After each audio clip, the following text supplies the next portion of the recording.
Eu creio que todos vocês têm passado de uma forma direta ou indireta por um tipo de um bombardeamento nas universidades, nas escolas e até mesmo de uma forma, eu diria assim, mais intensa pela própria mídia. Nós somos informados o tempo todo a respeito de que esse mundo, tudo que está ao nosso redor, é realmente fruto do acaso. Eu não sei qual o impacto que isso causa na sua vida, mas se você é uma pessoa que pensa, e se você é uma pessoa que estuda a palavra do nosso Deus, você vai perceber que ou a ciência está errada, essas propostas que nós temos visto por aí estão erradas, ou a Bíblia está errada. Agora, se a Bíblia não estiver correta, me dê uma boa razão pela qual você deveria continuar indo na igreja. Para de ir na igreja, vai fazer outra coisa. Não faz sentido você ir atrás de um local onde se prega aquilo que não é a verdade.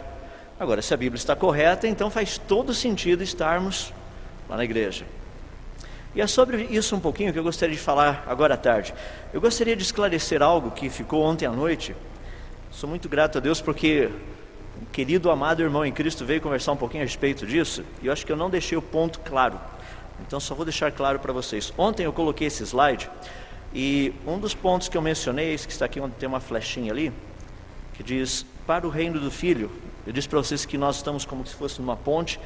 Essa ponte é o andar, é o caminhar no Espírito, é o viver no Espírito, e a própria ponte é a pessoa de Cristo, porque Ele disse que Ele é o caminho. Eu mencionei que nós estamos vindo do império das trevas e indo para o reino do Filho. Na verdade, nós já estamos no reino do Filho, mas o que eu estava pensando quando eu coloquei esse texto é aquela passagem do reino que foi preparado para nós, lá em Mateus capítulo 26. Existe um reino que Deus já preparou. E a Bíblia nos diz que quando o Senhor Jesus vier, Ele vai separar os bodes das ovelhas. E para um grupo, Ele vai dizer o seguinte: vinde benditos de meu Pai, para o reino que vos está preparado. Entrai e tomai posse dele. Esse reino foi preparado desde a fundação do mundo. Já é algo sólido, está à nossa espera. Pois bem, tendo dito isso, algo que eu gostaria de tratar um pouco com vocês agora à tarde, que é uma parte muito importante, é que uma das características principais do andar no Espírito é ter uma mente ensinada pelo próprio Deus. Ou seja, isso tira bastante da confusão. E a gente precisa aprender a pensar. Eu sei que logo depois do almoço, com toda essa comida boa, 2:30 da tarde, uma tarde meio ensolarada, assim, quer dizer, mais ou menos ensolarada, o pessoal com maior vontade de aproveitar a piscina, pelo menos para chegar em casa com um pequeno bronze, para não dizer que perdeu todo, assim, a oportunidade de um solzinho aqui. Eu gostaria de trabalhar, portanto, de forma rápida e precisa, dentro dessa ideia do pensar. Vocês se lembram ontem à noite quando eu disse para você pensar em duas coisas? Como provar que as religiões não são iguais, e a outra, que Jesus não foi simplesmente um grande homem sábio. Deixa-me trabalhar com essas duas maneiras para nós aprendermos a pensar um pouquinho. A primeira delas, muitos por aí dizem que todas as religiões são iguais. Daí você vai dizer que a sua religião é diferente, que não é igual a dele, todo esse negócio. Mas vamos pensar um pouquinho para aprender a como confrontar essas questões. Por exemplo, todas as religiões são iguais? Bom, primeiro nós temos que começar com a questão, caso haja um Deus ou não. Esse é o primeiro ponto. Por quê? Existem aqueles que dizem que Deus existe, e existem aqueles que dizem que Deus não existe. Se os ateus estiverem certos, obviamente todas as religiões do mundo estarão erradas. Portanto, ou os ateus estão certos, ou as religiões estão certas. Se os ateus estiverem errados, daí a pergunta é se existe um Deus ou muitos. Existem aqueles que dizem que existe um só Deus, e existem aqueles que dizem que acreditam que existem muitos deuses. Se as religiões politeístas estiverem certas, aquelas religiões que creem que existem muitos deuses, todas as religiões monoteístas, que creem que tem um Deus só, estarão erradas. Mas se as religiões politeístas estiverem erradas, daí a gente tem um terceiro caso para ser estudado. A pergunta no caso é se Deus, esse Deus, entre aspas, se ele tem uma vontade ou não. Caso Deus tenha uma vontade ou não. Por quê? Existem aqueles que dizem que Deus tem uma vontade e aqueles que dizem que Deus não tem vontade nenhuma. Lembre-se que aí que eu estou usando o termo Deus no sentido geral, não necessariamente o Deus da Bíblia.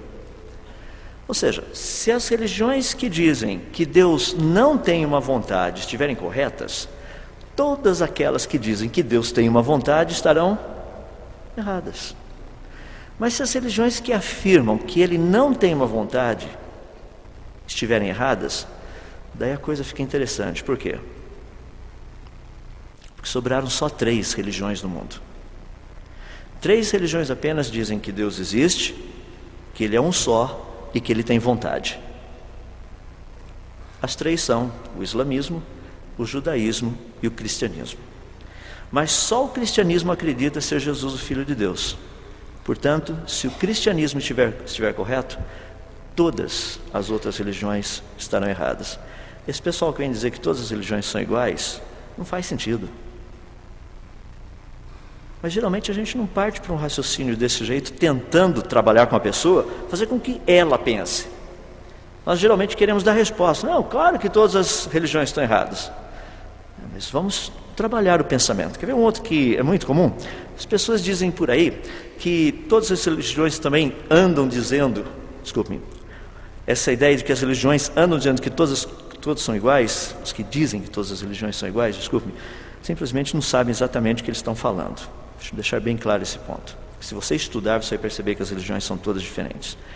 Segundo, Jesus foi um grande homem sábio. Eu ouço isso o tempo todo, principalmente dentro das universidades. O Jesus histórico é muito aceito. Agora, nós temos algumas considerações importantes aí. Veja só. Pouco tempo atrás eu dei palestra para um pessoal que é praticamente todo o grupo do Nova Era. Então, um pessoal muito zen. Está muito legal assim, o ambiente todo zen, todo mundo zen para lá, zen para cá. E no finalzinho das palestras, houve essa pequena discussão a respeito da pessoa de Jesus. Porque uma pessoa me perguntou: o que você acha então de Jesus? Usando a técnica de Jesus, eu perguntei para ele: o que você acha de Jesus? Porque Jesus sempre respondia com uma pergunta, quer dizer, sempre assim, normalmente. Foi muito interessante porque ele falou assim: eu acredito que Jesus foi um grande homem sábio. Isso que eu coloquei agora de pouco aí. Bom, vamos considerar um pouquinho.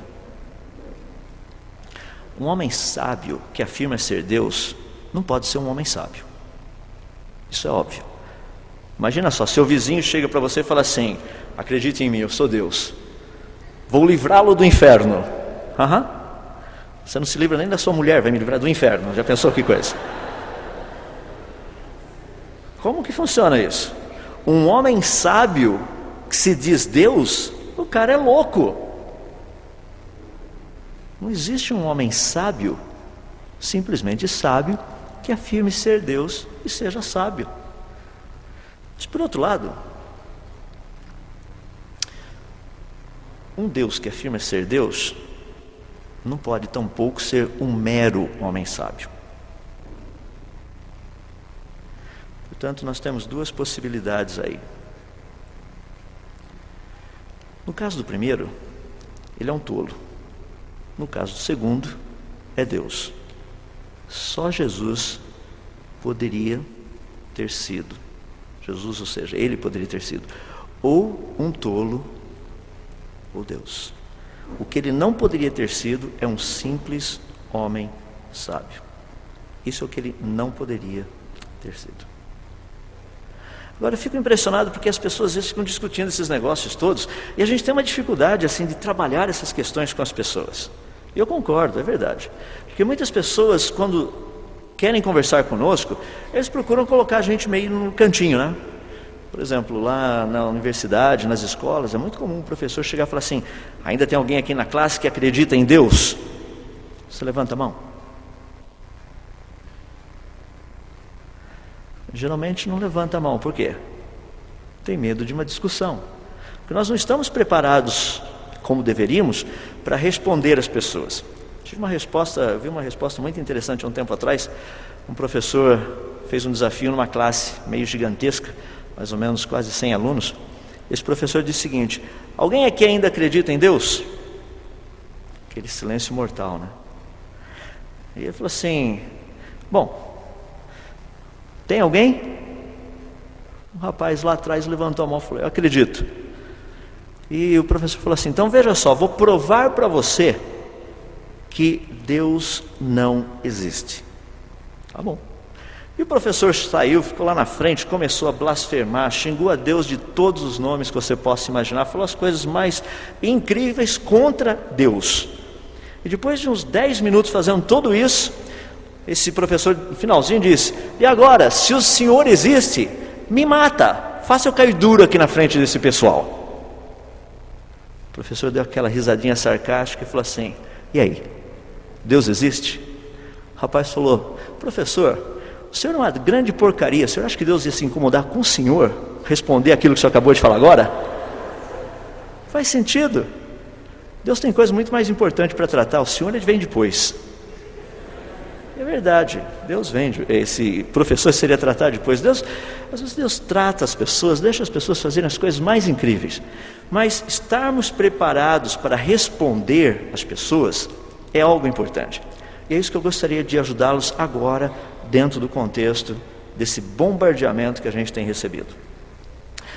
Tudo que nós pensamos e a maneira como nós pensamos, como nós vemos o mundo e a vida, tudo isso está relacionado com a ideia de uma cosmovisão. A pergunta que nós temos é: o que é uma cosmovisão? Bom, a cosmovisão é uma maneira de como nós olhamos o mundo, como nós vemos o mundo ao nosso redor. É uma perspectiva que ela expressa na arte, também na literatura, na música, na moda, na filosofia, comportamento, leis, até nas instituições sociais. A ideia de uma cosmovisão engloba tudo que está ao nosso redor. Existem duas cosmovisões muito importantes e nós nos deparamos com elas o tempo todo. Uma delas é a cosmovisão bíblica. A cosmovisão bíblica nos mostra como é o mundo, nos ajuda a entender o mundo da perspectiva da Bíblia e também a viver nesse presente século sob os padrões da própria Bíblia. Mas tem uma outra cosmovisão, que é a cosmovisão naturalista. Essa daí já é um pouquinho diferente. Ela entende o mundo, tudo que está ao nosso redor, da perspectiva do conhecimento humano. Ou seja, nós estamos aprendendo. A gente não sabe todas as coisas. Então, à medida que nós estamos, entre aspas, evoluindo no nosso conhecimento, a gente vai aprendendo e a gente vai cada vez ficando melhor, ganhando uma visão melhor das coisas. E vocês sabem como o negócio, a coisa toda funciona. Porque mudam-se as regras, as leis, as ideias de comportamento o tempo todo. Há 100 anos atrás, eu gostaria de ver um homossexual, por exemplo, chegando assim, falando abertamente, falando: olha, eu sou homossexual e é um estilo de vida, então vocês têm que aceitar, e não tem nada disso. Aqui é aberto para todo mundo. O pessoal fala: você é louco, vai ser apedrejado. Hoje, no nosso Congresso está rolando uma lei que, se ela for aprovada, falar contra um homossexual é a mesma coisa que você fazer uma exclusão por questão de raça, ou por uma exclusão tipo de credo, coisas desse jeito. Está no nosso Congresso. Ou seja, se ela for aprovada, teu pastor poderá ser preso. E se esse esse CD que o pessoal vai colocar aí, eu falando isso também, daqui a pouco estou fazendo minha pesquisa na cadeia. Tempo que não vai faltar, né? Ouvi dizer que a comida lá é boa. Então a gente curte um pouquinho. Não. Porque estou dizendo que existe uma cosmovisão. A cosmovisão naturalista está sempre mexendo. Nesse aspecto de cosmovisão, sempre uma cosmovisão procura responder 3 perguntas básicas, todas elas. A primeira delas é: como tudo começou? Afinal de contas, de onde nós viemos? A cosmovisão naturalista, vocês sabem bem de onde nós viemos. Nós viemos do nada. A ideia é bem simples, é o que eu costumo dizer: a teoria do Big Bang representa tudo. No princípio era o nada explodiu, aqui estamos nós, um montão de nada.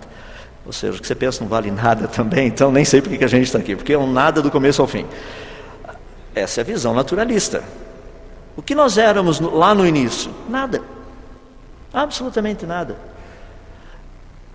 E a visão cristã? A visão cristã fala de que alguma coisa aconteceu. Essa não é a primeira esta é a primeira pergunta. A segunda pergunta que nós temos, dentro de uma cosmovisão, é o que deu errado, ou o que deu certo.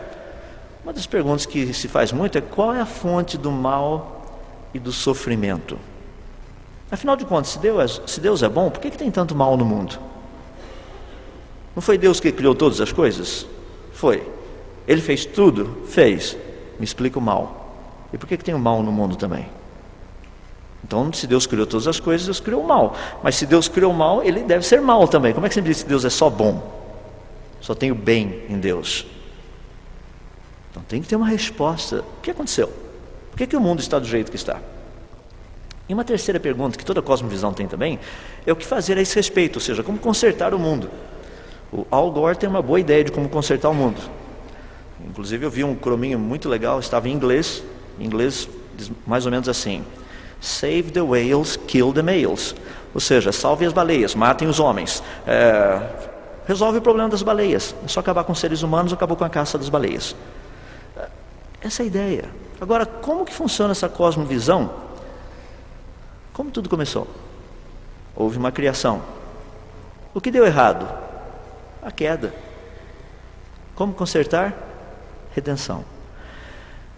Essa ideia, vocês vão perceber que as três existem, inclusive dentro da ciência naturalista. Como tudo começou? O que deu errado? E o que fazer a esse respeito? Então, uma cosmovisão ela é baseada nessas três coisas. Hoje em dia, essa ideia da cosmovisão ganhou um contexto muito interessante para a gente, porque tem aquela parte que é a parte particular e a parte pública. Então nós estamos começando a separar essas duas coisas. Naquela esfera particular, nós estamos tratando das nossas preferências. Eu gosto disso, você gosta daquilo, aquilo é problema seu, isso aqui é problema meu. Então na esfera particular são preferências pessoais. Quando nós entramos na parte da esfera pública, aí, em vez de ter o conhecimento de Deus, entra o conhecimento científico. É o que a ciência diz. Eu fico impressionado a quantidade de psicólogos que nós temos no nosso Brasil. Um grande número de psicólogos que eu conheço são divorciados e têm filhos problemáticos. Então minha pergunta, eles estão aconselhando o quê? Se eles não conseguiram solução nem para si mesmos. Eu tenho vários amigos que fazem psicologia e eles uma vez por mês, uma vez a cada 2 meses vão fazer psicanálise. É mais ou menos como um físico que de vez em quando fala assim: não acredito na física, porque a física não me conserta, a física não me ajuda, as equações servem para quê, afinal de contas? Não estou fazendo uma crítica, estou dizendo de uma forma bem direta que existem inconsistências. Essa questão dos problemas que nós temos nessas duas esferas, eles se manifestam também nas áreas de valores e fatos. Valores estão relacionados com as nossas escolhas. Fatos estão ligados ao todo, a todas as pessoas. Agora, isso aí é a sociedade moderna. Nós vivemos desse jeito. Você não acredita na teoria da evolução, mas como? De que planeta você veio, afinal de contas? Eu já ouvi isso várias vezes, dando palestras por aí. Bom, eu vim do planeta daqueles que pensam, porque aqui parece que tem muitos irracionais. A evolução ainda não aconteceu, ou se aconteceu, deixou a parte racional de lado. Porque o óbvio é o questionável. Aquilo que é o absurdo é o que todo mundo acredita. Então nós tratamos dessas questões de valores e fatos, colocar os pingos nos is. Mas a verdade moderna é o que a gente tem que trabalhar hoje em dia, porque esse é o grande problema. A verdade moderna colocou a coisa em 2 pavimentos. Uma está lá em cima. O que vocês estão fazendo aqui? Vocês vão chegar quarta-feira de volta lá no seu trabalho, lá na sua escola. O que você fez no feriado? Eu fui para um retiro espiritual. Muito zen a coisa. Vão achar que você é um desses caras assim, que se, no mínimo, pirou. Mas você foi para lá fazer o quê, afinal de contas? Vai me dizer que abriram a Bíblia o tempo todo, lá ficaram lendo Bíblia. E só falta falar também que ficaram cantando uns hinos espirituais lá, né? Vai me dizer que se levantaram às 7 da manhã para orar. Que isso? Você vai me dizer que isso aí é programa de final de semana? Ou seja, o pavimento espiritual, lá em cima para eles, é algo totalmente não racional. Vocês vão ver isso na quarta-feira quando vocês chegarem. Fala para os seus amigos, fala, poxa cara, foi muito legal. Fui num local assim que olha que 10, sabe? Os caras falaram que realmente a gente não vale nada. Ah, que legal, né? Poxa, é bem isso que eu queria ouvir, que a gente não vale nada. Os valores estão trocados. O pavimento aqui de baixo, esse é o pavimento que o pessoal chama do racional. Esse é aquele que é natural, que é verificável, que é confiável. Pois bem, estou dando esse pano de fundo para vocês entenderem que quarta-feira está chegando, é depois de amanhã. E a gente está de volta na briga.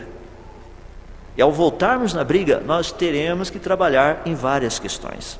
Então deixe-me dar algumas ferramentas, já que isso é um pouquinho de pano de fundo, de como trabalhar essas questões. Existem duas cosmovisões, como nós já vimos. Dentro da área da ciência, isso é muito forte. Existe uma cosmovisão que é naturalista, existe uma cosmovisão que é criacionista. A cosmovisão naturalista trata tudo do aspecto de uma geração espontânea. As coisas surgiram espontaneamente. Dentro do criacionismo, a ideia é de uma criação sobrenatural. O interessante é que na geração espontânea, ela trata de um evento sobrenatural como o início dessas coisas. Dentro do criacionismo, a ideia é um ato sobrenatural. Agora, quando nós pensamos nessas ideias e relacionamos todo esse contexto, você vai perceber que existe uma confusão generalizada. Por exemplo, dentro da origem da vida, como funcionam essas duas cosmovisões científicas? No naturalismo, nós temos a base que é o evolucionismo, por exemplo, da vida. A vida chegou até aqui através de um processo de evolução. O que explica isso, ou quem explicou isso, foi Darwin, através do darwinismo. Como ele não explicou tudo, apareceu o chamado neodarwinismo, para explicar o que Darwin não tinha explicado. E o neodarwinismo também explicou tudo, daí surgiu o quê? A teoria sintética para explicar aquilo que o darwinismo não tinha explicado. O neodarwinismo não havia explicado. Quando nós tratamos dentro do criacionismo, geralmente a primeira coisa que as pessoas pensam é se é criacionismo está relacionado com religião. E a ideia do criacionismo não é uma ideia religiosa. Ela trata primeiro a base da existência de um design inteligente, de um planejamento que tem aí fora. E esse planejamento só pode ter uma causa, a criação. E a criação só pode ter uma causa, que é uma criação especial. Agora, dentro de todo esse modelo de pensamento, sempre a pergunta que é feita é: quem criou todas as coisas? Esse quem criou todas as coisas, daí não é parte da ciência. A ciência não tem como determinar quem criou. Mas a ciência tem e pode determinar que foi criado. Deixa eu dar um exemplo. Na ciência naturalista, dentro da cosmovisão naturalista, matéria e energia respondem para tudo. Bom, matéria e energia, lá no começo os átomos foram batendo uns com os outros, umas pequenas trombadinhas, foram formando as primeiras moléculas, essas moléculas tornaram-se mais complexas, acabaram virando até alguns aminoácidos, indo em direção à vida, né? Esses aminoácidos começaram a se juntar de uma forma específica, daí formaram as proteínas, e daí as proteínas deram origem ao RNA, DNA, e chegamos até aqui hoje. Bem interessante. Só que matéria e energia não explicam o todo. Uma explicação que envolva o todo, você precisaria matéria, energia e informação. Agora, quando a gente fala de informação, o que a gente está falando? Bom, Albert Einstein, há 100 anos atrás, fez essa proposta. Ele disse que, para entender o universo, se você souber e conhecer tudo a respeito de matéria e energia, mas não souber nada de informação, você não vai conseguir entender o universo. Porque o universo, uma das coisas mais incompreensíveis a respeito dele é que ele é compreensível. Não é legal, você coloca o universo em termos de equações. Como é que a gente sabe que dia 28 de agosto desse ano vai ter um eclipse lunar? Como é que a gente sabe que 11 de setembro vai ter um eclipse solar? Equações. Porque nós trabalhamos com todas essas coisas. Portanto, informação é algo que faz parte do pacote. Deixe-me só dar algumas ideias para entendermos um pouquinho a respeito disso. Informação significa o quê? Nesses dois slides, o que vocês estão vendo? Por exemplo, no da sua esquerda. Um cavalo. E no da direita você está vendo? Um cachorro, alguma coisa, ou é cachorro, ou é uma ovelha, coisa desse tipo aí. honestamente eu pensei que você estaria vendo uma planta, e fiquei surpreso quando você me disse que você viu um cavalo. Agora, peraí, por que você me disse que você viu um cavalo? Porque plantas não crescem na forma ou no formato de um cavalo. Você sabe que aquilo não é natural. Você sabe que aquilo foi feito.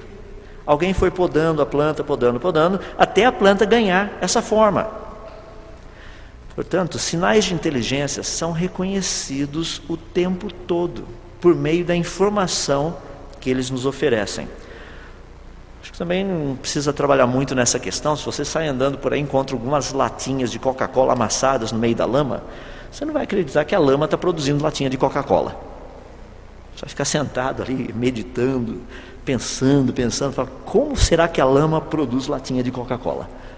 Como é que a latinha consegue sair da lama, com aquele jeitinho certinho, até com a tampinha para você abrir? Como é que a lama consegue produzir esse colorido em volta da latinha, para você ter o logo, para ter a descrição certinho do que está dentro da latinha? Como será que a lama faz tudo isso?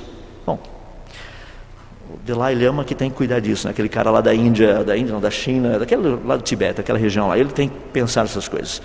Você para e pensa essa situação, você fala, é ridículo alguém olhar para a lama e ficar olhando e falar, não, latinha de Coca-Cola saiu da lama. Você acredita que a maior parte do pessoal da ciência fica sentado olhando para uma pocinha d'água no oceano, tentando imaginar como que a vida teria evoluído? Eles não olham para a latinha de Coca-Cola, porque a latinha de Coca-Cola é muito simples comparado com a vida. Mas já pensou que interessante? A latinha de Coca-Cola surgindo da lama. Vida brotando do oceano. Detectar sinais de inteligência é algo natural nos seres humanos. Mais duas questões bem interessantes para você pensar. Formação rochosa do lado esquerdo de vocês. Resultado da erosão do vento e da chuva. Formação rochosa do lado direito. Resultado da erosão do vento e da chuva. Mas por que vocês estão dando risada? Só dá milhões de anos o vento e a chuva, obviamente, iria esculpir a face de 4 presidentes americanos numa rocha lá nos Estados Unidos. Isso é perfeitamente óbvio. Afinal de contas, é só uma questão de tempo e acaso. Não é interessante que quando nós olhamos para algo desse jeito, como está ali, você chega e fala assim, não, eu entendo a da esquerda como sendo erosão do vento e da chuva, mas o da direita, isso aí foi esculpido. Alguém foi lá e esculpiu a face desses 4 presidentes americanos. Como é que você sabe que isso aí não é resultado de ação de vento e chuva, por exemplo? Então é possível detectar, é possível fazer uma diferença. Se é possível fazer essa diferença, que tal a gente aplicar isso a tudo aquilo que está ao nosso redor? E começar a usar essa busca por esses sinais de inteligência.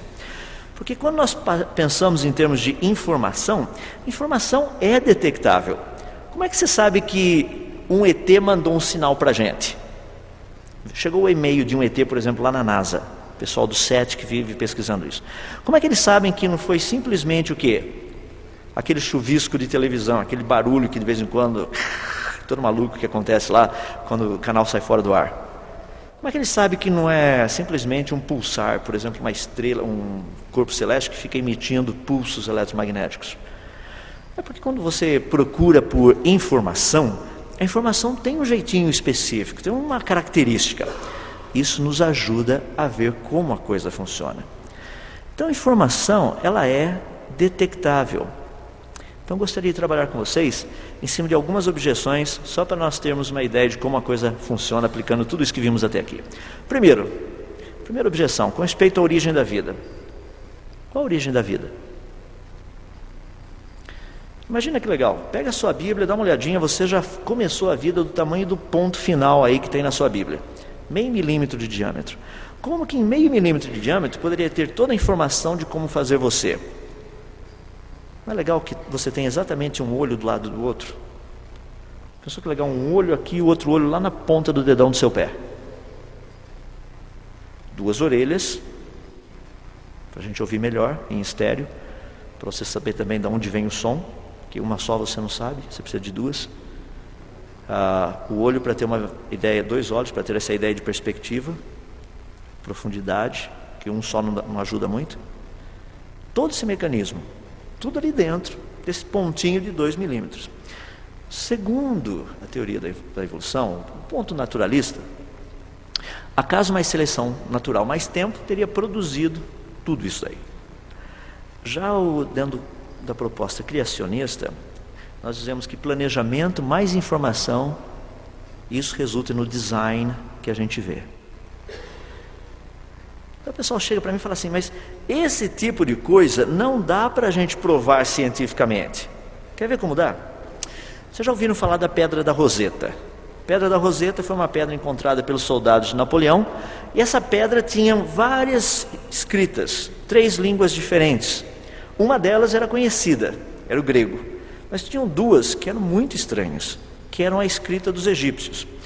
E eu gostaria de usar um pouquinho, dentro da teoria da informação, para vocês compararem isso com uma outra coisa que vocês conhecem. Olha que interessante, na teoria da informação, qualquer informação que for proveniente de atividade mental, ela obedeceria essas 5 áreas que estão aí. Estatística, sintaxe, semântica, pragmática e apobética. Só para você ter uma ideia, na estatística, vamos pegar a Pedra da Roseta. Pegar a Pedra da Roseta, ela tem 14 linhas em hieróglifos, 32 linhas em demótico, 54 linhas em grego. Aí você tem os outros símbolos aí. Ou seja, na estatística, nós tratamos apenas do sinal transmitido. Resolveu alguma coisa? Você sabe o que está na Pedra da Roseta? Não sabe. Vamos para o nível 2, sintaxe. Por meio de comparações, perceberam que a língua grega e os sinais, os símbolos em cima, aqueles símbolos de cima não eram ornamentais, aquilo lá era uma outra língua, uma linguagem. Então deu para perceber que na parte da sintaxe nós estamos tratando dos códigos que são utilizados. Quando nós entramos na parte da semântica, Champollion conseguiu decifrar os 3 praticamente. 3 ideias, a mesma ideia em 3 línguas. A ideia era uma só. O código foi diferente, mas a ideia comunicada, a mesma. Na parte da pragmática, nós tratamos de uma ação esperada. O que a gente quer através de comunicar essa ideia? Quando alguém chega lá no refeitório e fala assim que quer ser a única soldada no batalhão de não sei quem aí, qual foi a ideia comunicada? E qual seria a ação esperada? Ou seja, quando nós comunicamos ideias, a gente quer uma ação, quer uma resposta. Isso está ligado com a pragmática. Mas não somente uma ação esperada, porque na Pedra da Roseta, ela é nada mais, nada menos do que uma homenagem dos sacerdotes egípcios ao rei Ptolomeu. A ação esperada é que as pessoas soubessem dessa homenagem. Mas o nível 5, que é o nível da apobética, isso é algo interessante, porque está relacionado com o propósito principal a ser atingido. Esses sacerdotes queriam que essa homenagem ficasse escrita para sempre, que as pessoas soubessem para sempre o que eles fizeram. Você fala, mas tá, o que isso tem a ver com a minha vida dentro do meu dia a dia? É que talvez na sua aula de biologia, teu professor vai dizer que os nossos queridos DNAs da vida são resultados simplesmente de eras, de pequenas variações, mutações, até chegar a toda a complexidade que nós temos hoje. Toda informação que passa por esses 5 níveis, ela só pode ter tido uma origem inteligente. Veja que interessante.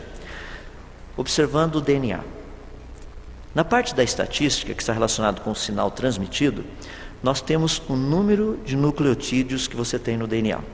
Na parte da sintaxe, que está tratando do código utilizado, você tem as sequências dos ATCGs.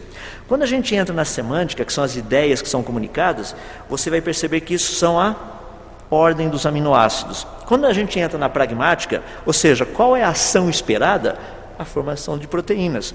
E na apobética, qual o propósito a ser atingido? Preservação da vida.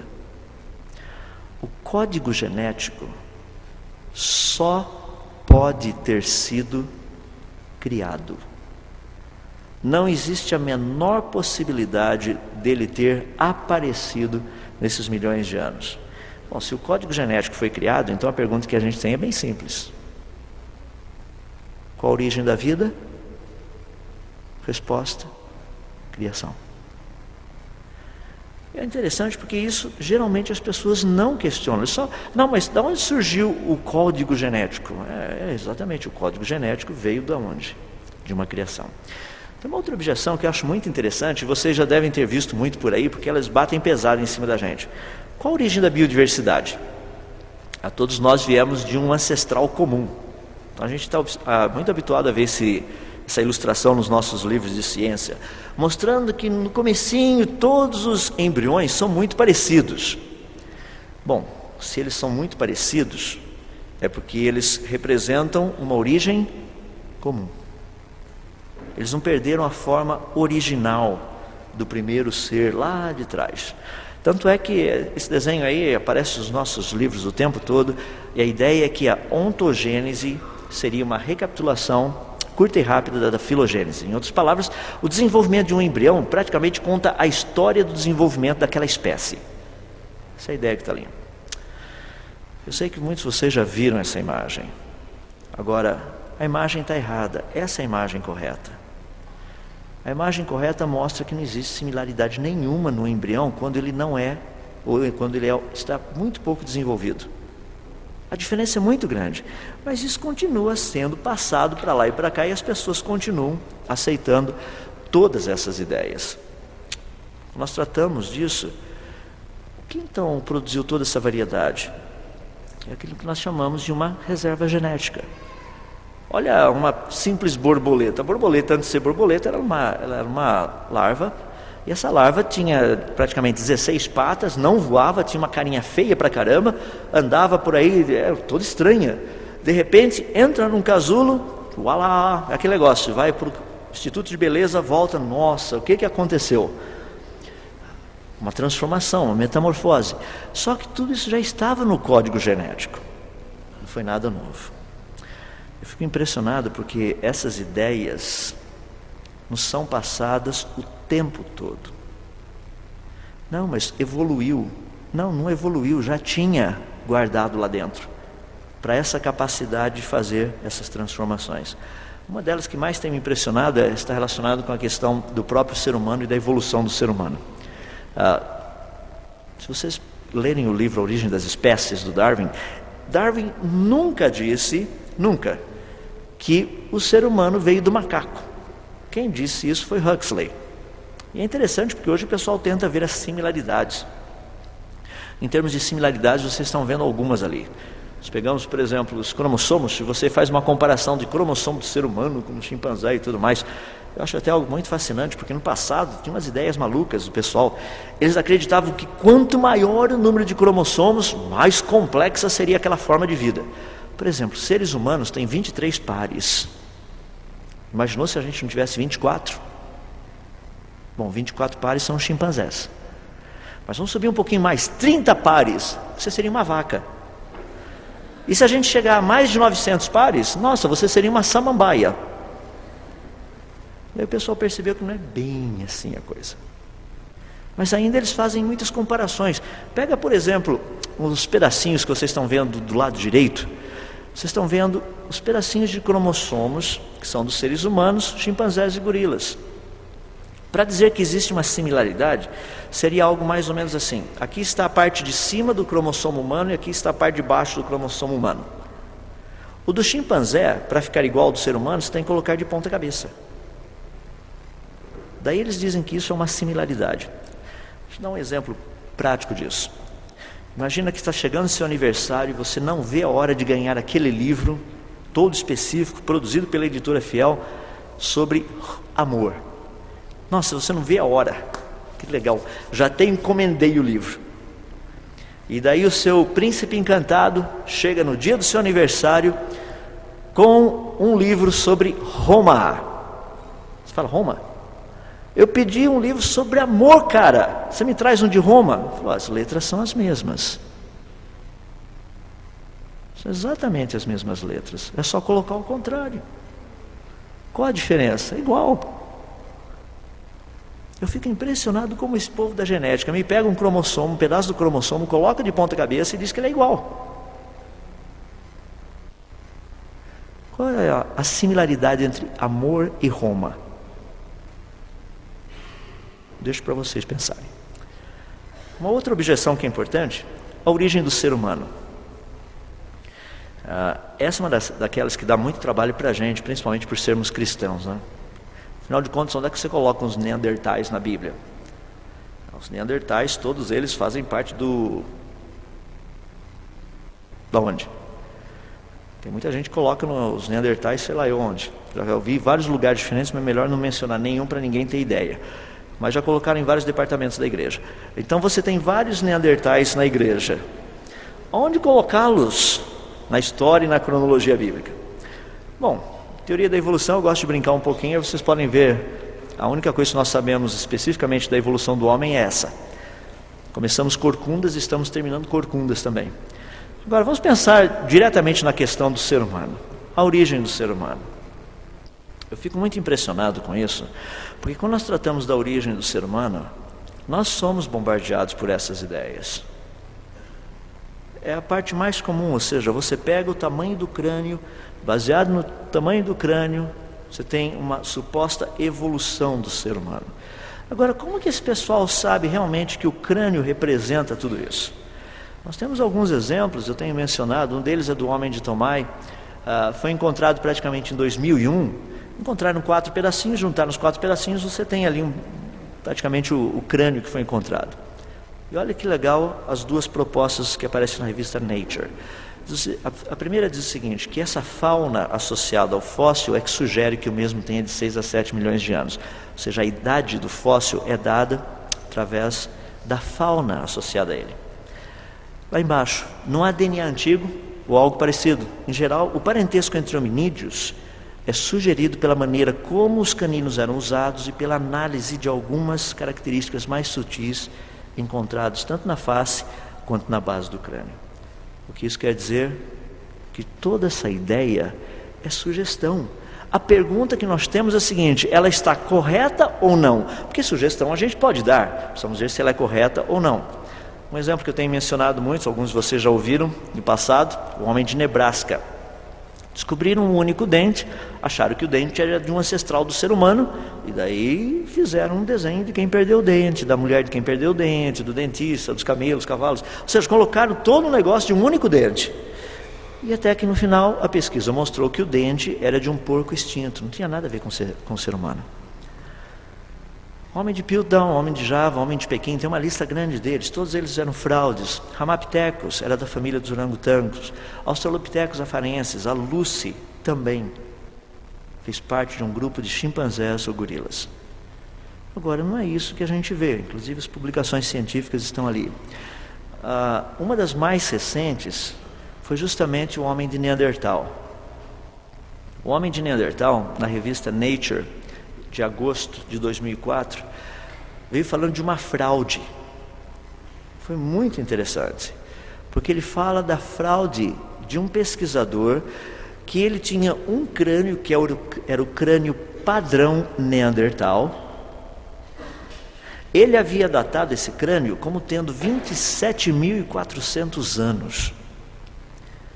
E a hora que o povo apertou um pouquinho, ele confessou que ele havia pego esse crânio da tumba de um homem que tinha morrido no ano de 1750. Ou seja, crânio padrão de Neandertal era de um homem de 250 anos atrás. Você fala, não, mas não acredito. Os neandertais e seres humanos sempre viveram juntos. É que nós demos uma pequena diferencinha assim para os neandertais, porque parece que eles eram um pouquinho mais inteligentes que a gente, o crânio parecia ser um pouquinho maior em alguns casos. Então parece que o homem já foi um pouquinho mais inteligente no passado, para estar diminuindo atualmente. É interessante porque tudo isso daí as pessoas chegam e falam assim, não, mas quais são as implicações desse tipo de coisa? As implicações são essas que vocês estão vendo aí. Dr. Chris Stranger disse o seguinte, que o que foi considerado maior evidência, demonstrando que neandertais viveram no passado norte europeu, acabou de desabar. Nós teremos que reescrever a pré-história. Em outras palavras, o que você está aprendendo hoje para entrar no vestibular não é mais verdade. E o que você está estudando e decorando para tirar nota na prova, para sair da faculdade, também não é verdade. Eu gosto de brincar um pouquinho, mas quando eu dou todas essas palestras, eu peço para o pessoal, faça o seguinte, pega esse cabinho que está ligado atrás do seu crânio e faz assim, ó, solta, entra, sai do Matrix, vem para a realidade. Porque você está sendo, assim, literalmente, recebendo informação do Matrix. Daí as pessoas chegam para mim e falam assim, não, espera aí, quando você trata dessa questão dos antepassados, esses antepassados dos seres humanos são reais. Sim, nós encontramos fósseis. São reais? Não, isso é uma interpretação. Olha que interessante. Um deles é isso aí, o crânio do Homo habilis. O crânio do Homo habilis, esse crânio que foi encontrado fossilizado aí, foi datado como tendo de 1.900.000 a 1.800.000 anos atrás. Então, o Homo habilis foi um antepassado do ser humano. Quais são as características do Homo habilis? Uma delas é que ele é parecido com um dos nossos ministros. Você pode perceber claramente, é bem típico nosso Brasil. Característica principal, características faciais rudimentares, caixa craniana pequena, habilidade limitada de comunicação, habilidade limitada de manuseio, produção de ferramentas rudimentares, alimentação limitada, agilidade nas savanas africanas, praticamente a origem do fóssil, e postura ereta. Então, quando nós pegamos esse material, a foto que está ali, o desenho que está ali, eu peguei de um livro, tá? Então, por favor, qualquer coincidência é mera coincidência. O que nós estamos vendo ali é a descrição do que seria o antepassado do ser humano. Vocês se lembram das 3 partes de uma cosmovisão? Como tudo começou, o que deu errado e como restaurar. Pessoas me perguntam, mas vocês criacionistas fazem o que daí com o homem de o Homo habilis, desculpe. Bom, só uma boa pergunta, né? Onde você coloca o Homo habilis na Bíblia?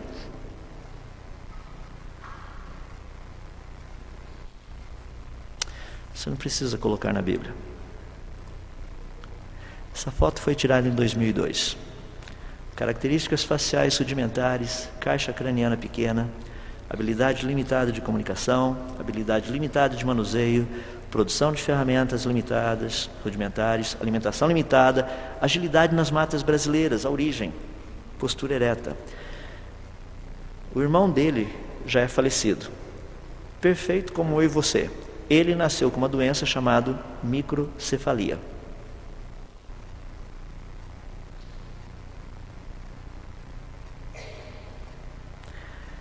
Os evolucionistas pegam um fóssil de alguém desse jeito, chamam um especialista em nervos e músculos, pega a massinha e começa a moldar, para você ter uma ideia de como se pareceria aquele antepassado do ser humano. Nós, os criacionistas, a gente vai e tira fotografia porque eles estão por aí ainda hoje.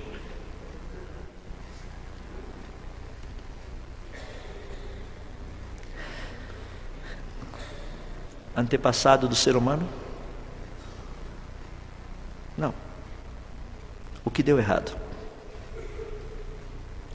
Doença faz parte da queda. Enfermidade faz parte da queda. Você acha que a gente não iria achar toneladas de fósseis por aí de pessoas com deformações? Claro que sim. Só que não se mostram os fósseis daqueles que não têm deformação, porque eles são parecidos com a gente.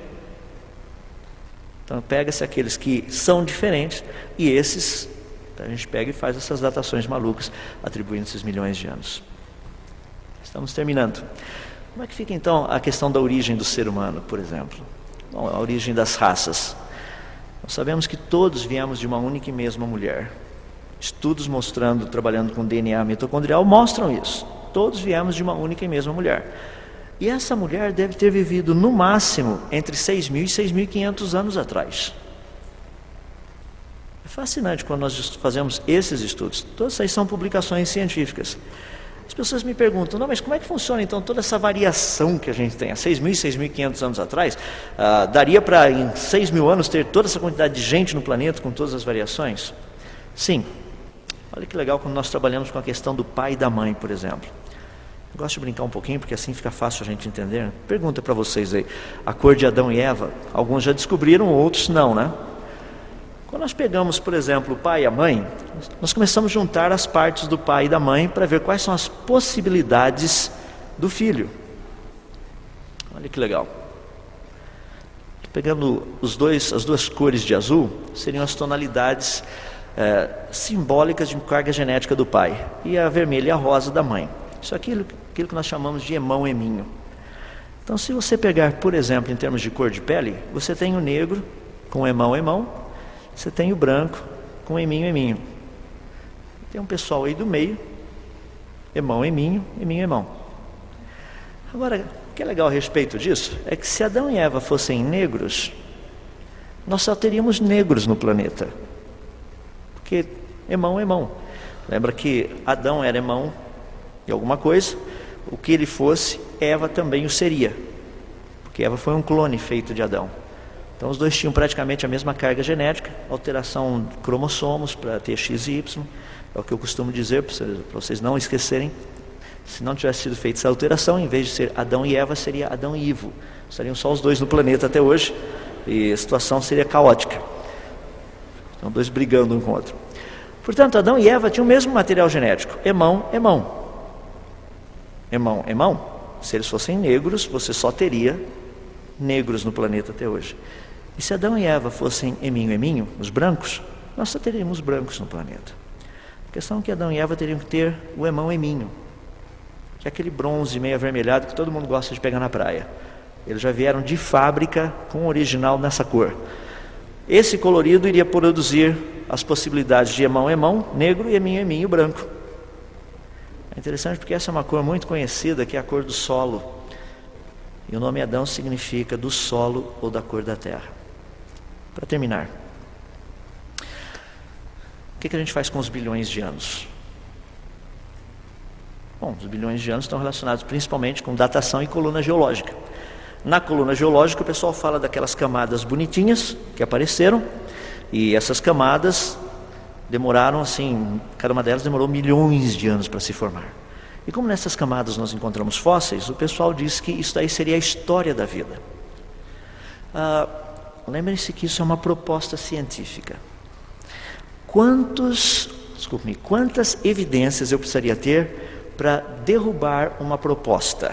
Deixa eu me dar um exemplo. Eu chego para vocês, eu vi um monte de cisnes, de gansos andando por aí. Eu iria dizer para vocês o seguinte: nesse local, todos os gansos são brancos. O que você precisaria para provar que eu estou errado? Quantos gansos pretos você precisaria, ou cinzas, você precisaria mostrar? Só um, não precisa mostrar mais nada. A teoria nos diz o seguinte, que essas camadas que nós encontramos por aí, da coluna geológica, se formaram em milhões de anos.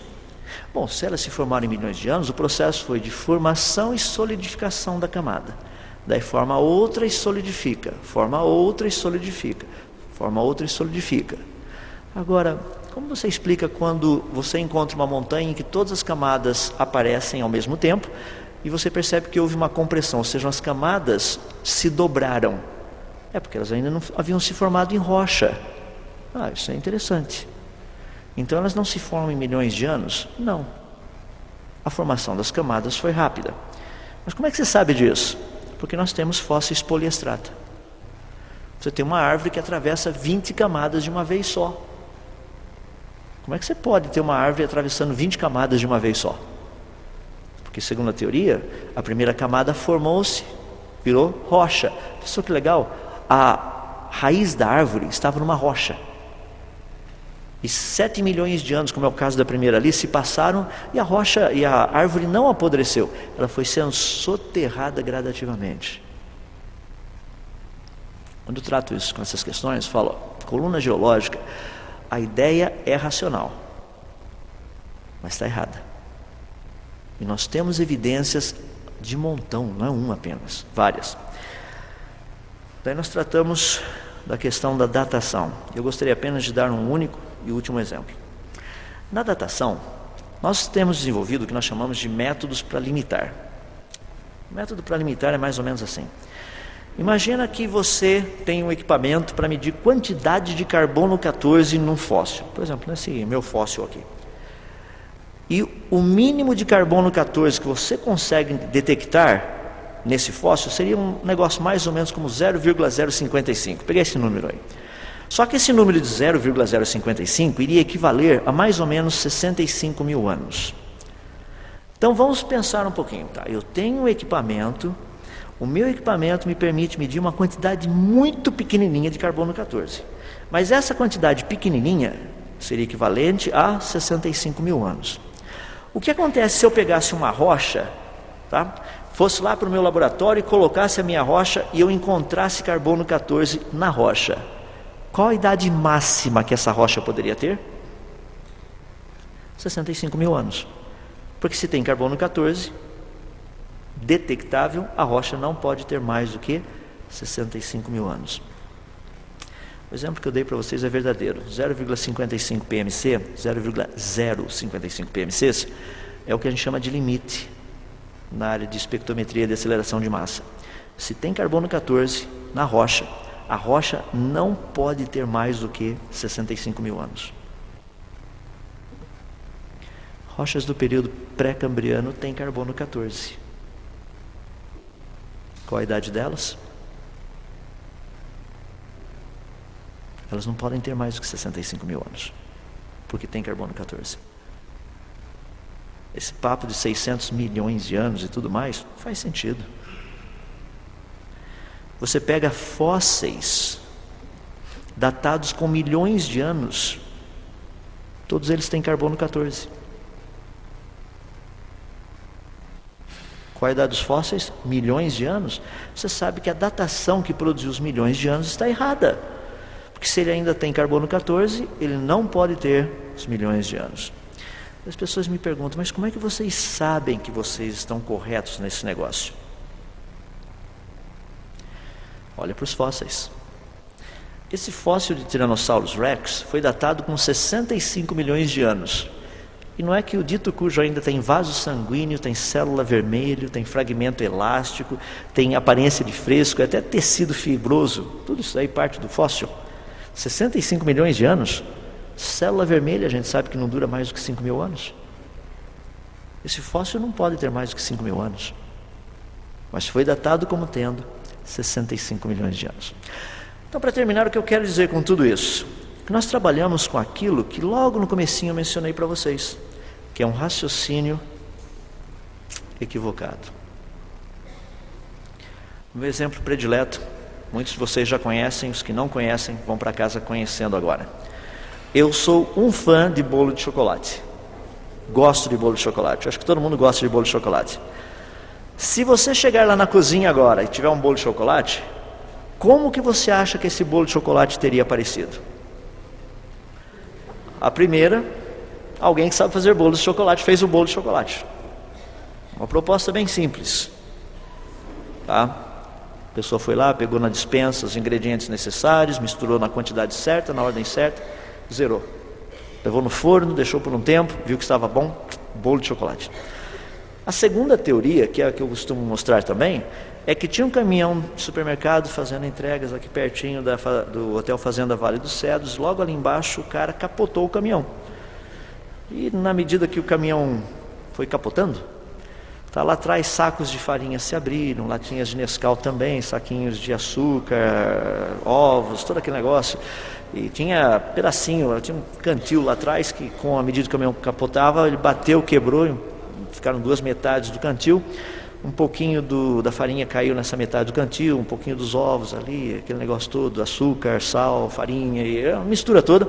E lá embaixo na ribanceira, lá o caminhão pegou fogo, maior incêndio.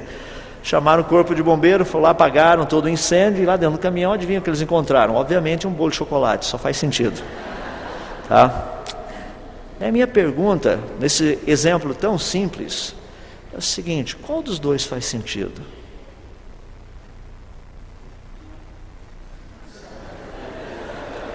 Sem dúvida. Isso é o que eu ouço falar o tempo todo. É por isso que eu disse que o pessoal não tem cérebro.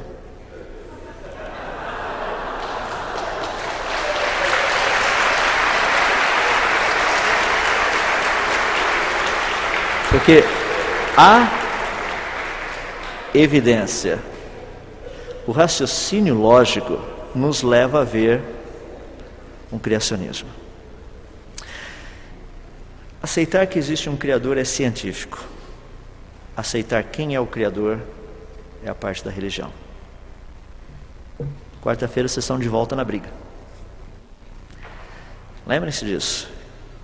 Que aceitar que existe um Criador é perfeitamente científico.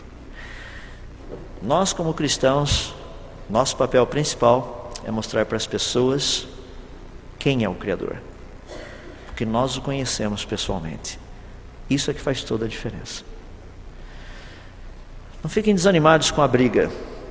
Pelo contrário, a briga é boa e vale a pena a gente brigar com esse pessoal. Brigar no sentido de podermos mostrar a verdade.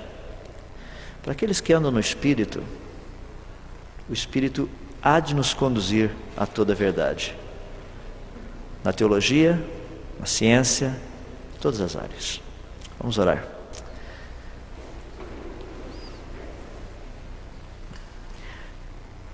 Senhor nosso Deus, nós somos gratos a Ti porque o Senhor é o Deus que criou todas as coisas. O Senhor foi quem trouxe todo esse universo à existência, segundo um plano racional que o Senhor mesmo fez. O Senhor não se sentiu pressionado de forma nenhuma a fazer nenhuma das coisas que o Senhor fez. Todas elas foram criadas da abundância das maravilhosas características que o Senhor tem. O Senhor não se sentiu sozinho, por isso o Senhor criou uma humanidade. O Senhor não se sentiu num lugar chato, por isso criou um universo. Porque nada disso havia necessidade para o Senhor. Mas todas essas coisas são, como já dissemos, manifestação de quem o Senhor é, da abundância das tuas qualidades e características. Eu oro a Deus pedindo para que na vida de cada um dos irmãos aqui presentes, que essa admiração pela natureza, por aquilo que o Senhor fez, possa ser algo constante, que possa haver sempre aquele desejo de conhecer um pouquinho mais daquele que criou todas as coisas para o louvor da sua glória. Eu oro a Deus para que o Senhor dê a cada um de nós aquela capacidade de uma forma bem bonita, de falarmos não da mãe natureza, mas do pai da natureza, aquele que fez todas as coisas. Concede uma mente clara, uma capacidade de raciocinar que seja precisa, que seja coerente, que seja consistente a cada um de nós. Nós pedimos isso porque nós sabemos que a Tua palavra nos exorta a isso, a termos a mente de Cristo. Foi Ele quem criou todas as coisas, foi Ele quem fez tudo isso, e tudo isso existe para o louvor dEle. Portanto, nós pedimos, ajuda-nos nessas coisas. Se nós pedimos e oramos humildemente, no nome de Jesus.